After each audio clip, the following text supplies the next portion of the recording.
Hey guys, Downphoenix here, and here we are to play Jurassic Park. This is the first of the 4 games I'm going to cover. All the classic versions, NES, Sega Master System, Super Nintendo, and Sega Genesis. You know, all the 8-bit and 16-bit renditions that people are probably most familiar with. So, this is actually the one I'm most familiar with, even though I never played any of these until after emulation, obviously. And the prevalence of ROMs and whatnot. The only ones I actually played at all was this and the SNES game, and I remember them being very similar, but for some reason I just remember the NES game seeming to be better. Because I remember the SNES game was like really stiff in the movement, and it also had these really crappy 3D levels, and even though the NES version obviously doesn't look as good, it pretty much is the same thing. You know, it's like it's the same thing except it doesn't have as good a graphics, but it's like better everything else versus the SNES game, and doesn't have the crappy portions of the game. And it's a pretty tight little game. I mean, I actually can probably get through a little bit of this game, but it's a really simple little top-down shooter game. You know, you have your ammunition and you shoot the dinosaurs and whatnot. Now, you can't go in these doors right now, but once you collect enough eggs, you get a key card. And that key card will let you enter those buildings, which you obviously need to do to progress the game. And you can shoot the eggs, too. You don't have to collect them, which is really interesting. Yeah, we're just going to go ahead and do this here. It's a fun little game. I really like the chip tunes here, you know. I mean, this is pretty impressive for a late NES title. This came out in 1993. The NES was pretty much on its way out already by then. You know, people just stopped really caring about it. I mean, we did get a few games here and there, like obviously we still had like Mega Man 6, and I think Darkwing Duck might have came out in 93, and a few other games, but for the most part people just stopped caring about the system. And it's not hard to see why. I mean, the Sega Genesis has been out for like 4 years at this time, and the SNES for 2. So, you know, obviously this is the same year that Doom came out on the PC.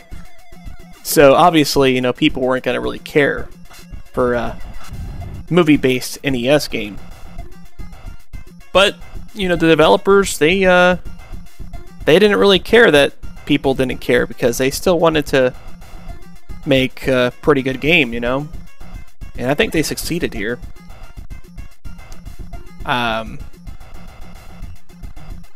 I mean, it's just got nice tight gameplay. I mean, obviously it's got a few issues, which you know, we'll get into that a little bit later. And it's very challenging and doesn't have a save or password system to speak of, but other than that, there's not anything really wrong with this game. Just not the most exciting game, I guess. You know, I mean, it's really slow movement. That's really the biggest problem, that and the challenge. Oh, and that there's freaking boxes that kill you. I mean, those boxes are supposed to either be like power-ups that will help you out, or kill you. And that was just a really bad decision on the developer's part. But I guess they couldn't have screwed up too much, because this game is loads better than the SNES version, which you guys will see next. Yeah, let's see here. So we got this Jurassic mainframe, which, you know, this tells you what you're supposed to do. Tim is beyond the main gates. Only the correct terminal allow the gate. Yeah, blah, blah, blah. So, let's go ahead and hit start, because you can't go back for some reason there. I don't know, maybe you can. But let's try the gate control. No, access denied. Yeah, you have to hit start. There's various annoyances like that in this game. But I can forgive it, because it was a late NES game, and if you look at most of the games in this time period, they didn't even care at all at this point, you know. I mean, Mega Man 6, I mean, obviously Mega Man has good gameplay, but it doesn't even remotely compare to the other Mega Man games. Like, obviously, whoever was making that game just wasn't Capcom's cream of the crop. And, you know, all the other games, you know, I mean, the only game from 1993 on the NES I could think of that was, like, really, like, amazing probably was Kirby's Adventure. And that, again, that probably shouldn't have even existed technically on the NES. You know, I mean, it just doesn't seem... It seemed really weird that Nintendo was still making NES games at the time, because they were fully committed to the SNES by that time.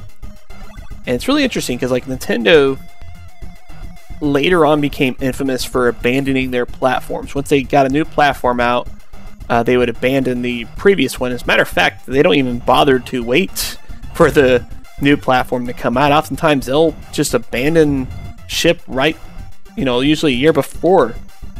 Very good point in case here. You know, it seemed like, you know, if it wasn't for Operation Rainfall, Legend of Zelda, you know, Skyward Sword would have been probably the last Nintendo-made game for the Wii, you know, and it was because of Project Rainfall that we get Operation Rainfall that we got Xenoblade Chronicles, and fortunately that did pretty good because Nintendo definitely needs some kick-butt RPGs to get people like me interested in the console. But yeah, we're here now. Oh yeah, we have to go to the main frame here, which I think is through this door. Just got to kill the raptor, and we'll go ahead and do that. So this will open the gates so that we can actually progress. And yeah, I'm just going to stop probably after we clear the first stage here. But yeah, it's a pretty fun little game. Now, the second stage, I can't get past it. The second stage has like a really terrible boss fight. But even with that being considered, this game is much better than the SNES game. It's actually playable. You know, so... But anyways, we will go ahead and show you guys this segment here. So you rescue this kid, and then you get this. This is a boss fight to some degree. It's not really your fight. You just survive. You know, you just try to survive the best you can. And that's all accomplished simply by not getting hit. And you also have to make sure your partner doesn't get hit too.